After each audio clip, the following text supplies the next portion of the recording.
I think there's a lot of folks who feel as if Gorsuch and Barrett, two of the five on this opinion, were sort of there unfairly or sort of out of bounds. There are no more black robes. I think the robes are red and blue. And you really can't help but look back at 2016, that election, and the entrance of Donald Trump into our politics, and he really has sort of shattered a lot of the stability we had in American society. Former president could be put on trial. Our elected leaders, particularly on the right, have put some blinders on and have not fully appreciated what's been unleashed on our society. This court's makeup isn't, quote, fair and square. You know, it's interesting. Let's take a step back and just think about the consequential actions of this week.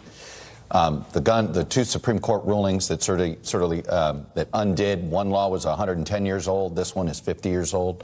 You have what former President Trump attempted to do to the democracy. We learned that in chilling detail all of the last couple of weeks, yesterday in particular, arguably 2 hours away from a massive constitutional crisis.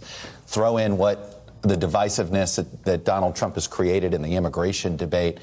And you really can't help but look back at 2016, that election, and the entrance of Donald Trump into our politics, and he really has sort of shattered a lot of the stability we had in American society.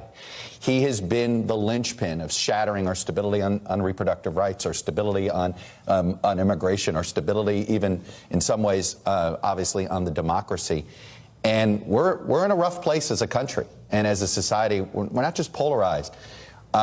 We're divided in ways that feel so fundamental, and you're not sure how we bring each other back. We are divided in our information silos. So, look, I'm very concerned about the fallout from all of what we've seen just this week. Former president could be put on trial. We're a tinderbox right now, and I think our elected leaders, particularly on the right, have put some blinders on and have not fully appreciated what's been unleashed on our society. What does all this collectively do to how we perceive the Supreme Court? Oh, I think the Supreme Court I think there are no more black robes. I think the robes are red and blue. I think what's striking about Roe is it's the first time in my lifetime that I can think of where a Supreme Court took away a right. Supreme Court's, I can't think of another court in the last 100 years that has done this. Right that was there taken away. You know, we're used to the Supreme Court granting rights, same-sex marriage, in reinterpreting things. This is a specific right being taken away from slightly more than half the population. So I just think it's going. We don't fully know the consequences yet. That's why we love the phrase unintended consequences. And I think there's going to be a lot of them, short-term, medium-term, and long-term. But the trust in the court and the erosion of that and making it be viewed as an extraordinarily partisan institution. You know, we already have that in the House and the Senate.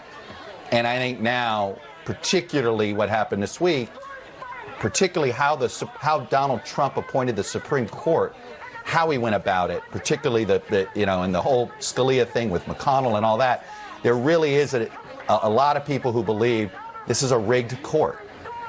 This court's makeup isn't, quote, fair and square. It isn't really representative of where the country is and even was. Rule number 10, Section 2A states a player shall not run with the ball without dribbling it. That's the rule. But what about our politics? Are there any rules anymore? And if so, will anybody play by them? These days, politics could use a little refereeing. And we're not afraid to blow the whistle.